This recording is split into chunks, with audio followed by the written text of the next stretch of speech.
Hello, lovies. Welcome back to WitchyMarlaina's Ghost Adventures. I'm your host, Witchy Marlaina, and today we're going back into my Fright Before Christmas, surviving Krampus and other Yuletide monsters. And today's monster is Welsh, which I know we've been talking about German monsters, so this is kind of cool. Her name is Mari Lwyd. And yeah, I know it doesn't look like it's pronounced that way, but it has a pronunciation in here, so yay! Isn't she cool? She is a white skull horse that comes up from the underworld during the Winter Solstice celebrations. Okay? So she is definitely related or associated with Rhiannon, who is a beautiful song by Fleetwood Mac, but also is the goddess of horses. And so what happens is this. Miy Load comes up from the ground and has what they call an ostler. An ostler is a handler of Motti. She has to have someone to kind of help her out. And what happens next is kind of odd. Now, Motti and her handler go and they become wassailers. And a wassailor is a caroler. They drink, they have fun, and they do these carols. Now, the legend goes, if you let Motti and her handler into your home, you'll have the next year will be full of good luck. But it comes with the price. Motti and her handler normally will drink you out of house and home, will cause mischief, potentially steal from you, and lie to you while underneath your home and getting drunk. It is absolutely insane. But this is another photo depiction of Motti at Christmas time. She normally wears that like white sheet. Her skull snout still shows.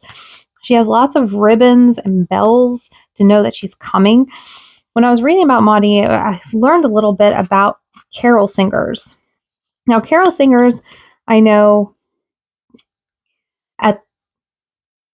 in the 1800s, came around your house, they knocked, they sang. There was a purpose for a carol singer, and not just to sing festive songs of the time. It was actually to scare away ghosts. Everything around this is how to scare away ghosts, because with the changing of the season and with it being so dark, and the return to light will happen after the winter solstice, these carolers were out just as Krampus was with his little birch sticks swatting away the bad ghosts. They were singing them away, trying to scare them. Right? It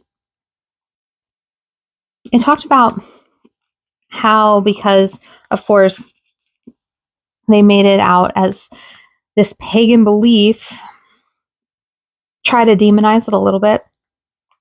The Welsh were not having that. No. And the first time Miy Load was even in print was from Reverend J. Evans in his 1800s book, A Tour Through Northern Wales.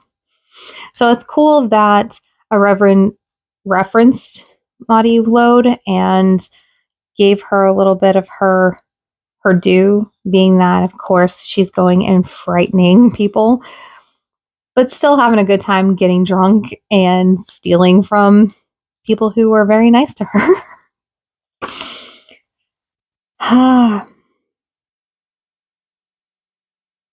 Of course, the tradition started dying out in the 30s and the 40s.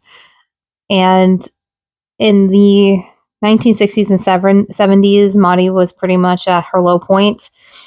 But because of the wonderful thing called the internet, more people were learning about different cultures and traditions, and Miy Load came back in full swing. And if you look at this, that is a depiction of Miy Load a picture I found off of IG. I was so excited that Instagram was showing stuff like this during this time because, again, nobody would know these things unless the internet showed us, right? There you have it. Miy Load, the Welsh horse of the underworld that loves to sing carols, get drunk, and steal from lovely patrons that let them in. Thank you so much for joining me on my ghost adventures. I hope you have a wonderful, wonderful holiday. I know I talk about all of these scary stories, but this time of the year is actually amazing when it comes to not just crazy ghost stories, but family and abundance and enjoying one another, staying warm, and waiting for the sun again. Have a fantastic rest of the day. Thank you so much for joining me, and I'll talk to you later. Bye.